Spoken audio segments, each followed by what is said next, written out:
Siapa nama nabimu yang agung?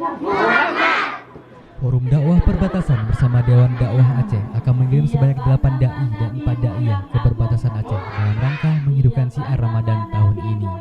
Pengiriman dai tersebut merupakan agenda rutin, dan Ramadan kali ini para dai akan lebih fokus di beberapa desa pada wilayah minoritas muslim di perbatasan, seperti Dairi Sumatera Utara.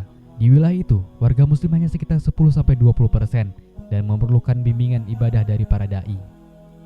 Ketua FDP Dr. Nukalis Muklis mengatakan, berdasarkan laporan rutin dari dai yang bertugas rutin selama ini di perbatasan Aceh dan Sumatera Utara, seringkali tidak terlaksanakan sholat Jumat karena tidak ada yang mampu menjadi imam dan khatib. Direktur Akademi Dakwah Indonesia, Dr. Abizal Emiati mengatakan, dai yang dikirim ke perbatasan merupakan mahasiswa di lembaga tersebut dan selama ini digembleng di markas Dewan Dakwah. Mereka akan bertugas menghidupkan Ramadan dengan puasa, tarawih berjamaah, tadarus Al-Quran, hingga menjadi imam dan khatib sholat Idul Fitri. Mereka juga akan mengajari masyarakat tata cara mengurus jenazah.